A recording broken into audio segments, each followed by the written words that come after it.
بادشاہ نے اسلام قبول کر لیا تھا، مقوقس اور دوسرے کئی بادشاہ، ان لوگوں میں سے کئی لوگوں نے ایمان قبول کیا، کئی لوگوں نے اعتراف کیا، کئی لوگوں نے جناب محمد رسول اللہ صلی اللہ علیہ وسلم کو ہدیے اور تحفے بھیجے۔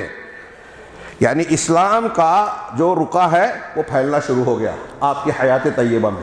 آپ کی وفات ہوئی، سیدنا ابوبکر صدیق رضی اللہ تعالیٰ عنہ جو آپ کے منہج اور طریقے کے سب سے زیادہ واضح علم بردار اور نمائندہ تھے، آپ کے یار غار، رفیق غار۔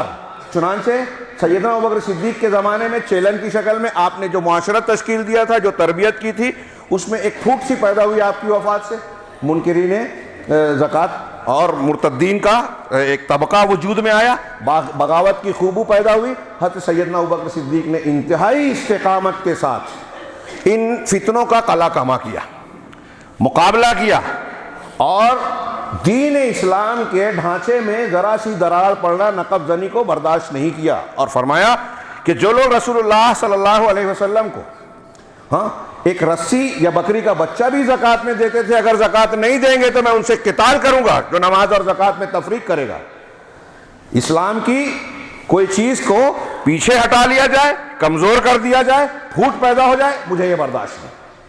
نبی صلی اللہ علیہ وسلم کے زمانے میں دین کے جن امور پر جیسے عمل ہوتا تھا میں ویسے ہی کروں گا، اس سلسلے میں جو بھی رخنہ پیدا کرے گا، رکاوٹ ڈالے گا، اس سے قتال کروں گا، تلوار سے بات کروں گا، اور آپ نے کیا۔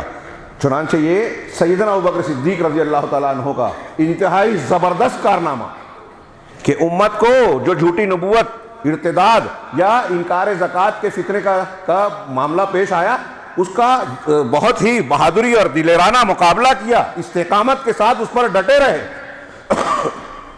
اور اللہ کے نبی صلی اللہ علیہ وسلم کے چھوڑے ہوئے میراث کی بھرپور حفاظت کی، اسلامی سماج اور معاشرے کو محفوظ رکھا، عقائد، اعمال، عبادات میں کہیں کوئی خامی خرابی پیدا ہونے نہیں دی۔ اور پھر فتوحات کا سلسلہ بڑھا، حضرت اسامہ کا لشکر گیا اور دوسرے لشکر آگے بڑھے، پھر عمر فاروق رضی اللہ تعالیٰ عنہ کا دور آیا، آپ کا یہ 2.5 سال، حضرت عمر فاروق کا 10 سال، 8 سال 10 سال، اور پھر اس میں بھی اسلام کا فریرہ جو ہے دور دور تک لہرانے لگا۔ فارس و روم کی، قیصر و کسریٰ کی سلطنتیں فتح ہوئی، یہ کوئی معمولی بات نہیں تھی۔ اتنے سی کم مدت میں اسلام بڑھتا چلا جا رہا ہے۔ پھر حضرت عثمان غنی کے زمانے، حضرت عمر فاروق کے زمانے کی فتوحات کو عام طور سے لوگ ذکر کرتے ہیں، لیکن آپ کو معلوم ہونا چاہیے کہ حضرت عثمان غنی رضی اللہ تعالیٰ عنہ کی فتوحات حضرت عمر کے دور کی فتوحات سے زیادہ ہیں۔ قسطنطنیہ، کیا نام ہے، قبرص، سسلی، ایسے بہت سارے جزائر اور علاقے مسلمانوں کے زیر نگیں آتے چلے گئے۔ یہ کیسے اللہ کے نبی صلی اللہ علیہ وسلم مبعوث ہو رہا؟ تھوڑی دیر کے لیے یہ جو میں نے بیان کیا ہے بہت ہی اختصار کے ساتھ اس کو دماغ میں جو ہے گزاریے۔ جاہلیت کا دور، انتہائی گمراہیاں، شرک، بدعت، خرافات، دین سے دوری، ظلم و ستم، طاقتور کمزور پر ظلم کرنا، ہر قسم کی برائی سماج میں، یہ برائیاں ختم ہوتی ہیں۔ پھر دیکھتے ہی دیکھتے یہ سماج جو ہے دنیا پر چھاتا چلا جا رہا ہے۔ قیصر و کسریٰ اور وقت کی حکومتوں کی آنکھوں میں آنکھیں ڈال کر نہ صرف بات کی، بلکہ وقت کے بڑے ظالم و جابر نے ان کے سامنے گھٹنے ٹیکے۔ ان کا عرش تکبر جو ہے متزلزل ہی نہیں ہوا، ملیا میٹ ہو گیا اسلام اور مسلمانوں کے سامنے۔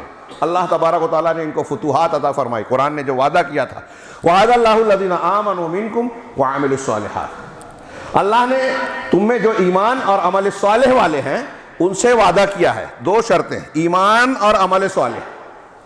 یہ 2 باتیں جن کے اندر ہے، ان سے اللہ کا کیا وعدہ ہے؟ لَيَسْتَخْلِفَنَّهُمْ فِي الْأَرْضِ كَمَا اسْتَخْلَفَ الَّذِينَ مِن قَبْلِهِمْ، کہ انہیں ضرور جو ایمان اور عمل صالح والے ہوں گے انہیں زمین میں خلیفہ بنائے گا، ویسے ہی جیسے پیچھے ان سے پہلے کے لوگوں کو خلافت دی تھی، حکومت دی تھی۔ وَلَا يُمَكِّنَنَّ لَهُمْ دِينَهُمُ الَّذِي ارْتَضَىٰ لَهُمْ، اور ان کے دین کو قوت اور طاقت عطا کرے گا، جن کو اس دین کو جس کو اللہ نے ان کے لیے پسند کیا، یعنی اسلام کو غلبہ حاصل ہوگا۔ اللہ کا وعدہ۔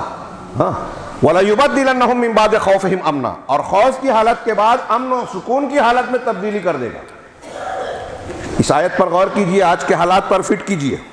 مسلمان خوف زدہ ہیں، منتشر ہیں، حکومت و خلافت اور طاقت سے دور ہیں، بکھرے ہوئے ہیں، دنیا کے لوگوں نے، قوموں نے ان کو کھلونا بنا رکھا ہے، جب جو چاہتا ہے جس طرح چاہتا ہے استعمال کرتا ہے، کٹ مارتا ہے، کاٹتا ہے، لوٹتا ہے۔ آج یہ ہو رہا ہے۔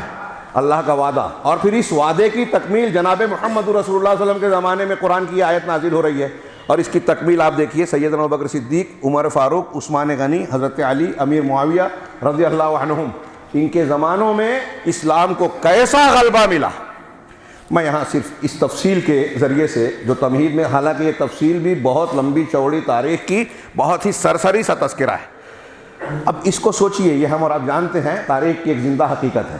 یہاں موٹا سا سوال کہ کون سی چیز تھی کہ جناب محمد رسول اللہ صلی اللہ علیہ وسلم نے یہ جادو والی تاثیر پیش کی کہ جاہلیت، جہالت ختم ہو گئی، اندھیرے مٹ گئے، شرکیات کا خاتمہ ہوا، توحید کا غلبہ ہوا، اللہ کی عبادت کا چرچا ہوا، عام ہو گئی، لوگوں میں دشمنی، بغض، عناد، حسد، جلن، ظلم ذاتی کا خاتمہ ہوا، ایک دوسرے کے بھائی بن گئے، مددگار بن گئے، حسد اور جلن کی جگہ محبت اور باہمی تعاون نے لے لیا، یگانگت نے لے لیا۔ کون سی بات تھی؟ کیسے ایسا ہوا؟ اور پھر یہی نہیں کہ معاشرے میں استحکام آیا، دیکھتے ہی دیکھتے دنیا کے تقریباً نصف حصے پر مسلمان اور اسلام چھاتا چلا گیا، جس علاقے میں گئے لوگ جوک در جوک اسلام میں داخل ہوئے۔ نبی صلی اللہ علیہ وسلم کی حیات طیبہ میں ہی اللہ تعالیٰ نے کہا اذا جاء نصر اللہ والفتح ورأیت الناس يدخلون فی دین اللہ افواجا، ہاں جب اللہ کی مدد اور فتح آ گئی، فتح مکہ ہو گیا، اور آپ نے دیکھ لیا اپنی آنکھوں سے کہ لوگ دین میں جوک در جوک، فوج در فوج، جماعت در جماعت داخل ہو رہے ہیں، ہاں ورأیت يدخلون فی دین اللہ افواجا فسبح بحمد ربک واستغفر، تو آپ اپنے رب کی تسبیح بیان کیجئے اور استغفار کیجئے۔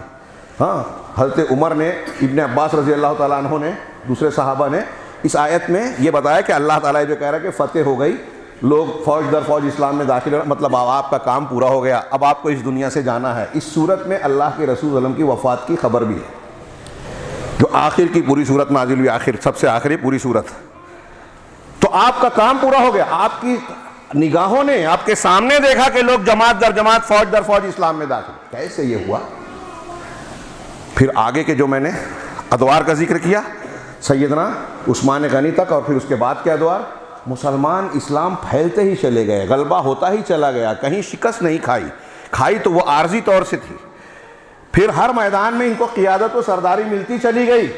اس کے بعد آگے جب خرابیاں بھی پیدا ہوئی، تب بھی برسہا برس تک، صدیوں تک پوری دنیا میں غلبہ مسلمانوں کو تھا۔ علم کی دنیا میں، سیاست کے معاملے میں، اقتصادیات کے معاملے میں، دنیا میں کوئی بھی چیز ایجاد کی، 800 سال تک دنیا میں جو بھی ایجاد ہوا مسلمان سائنٹسٹ نے کیا، مسلمان علماء اور محققین نے کیا۔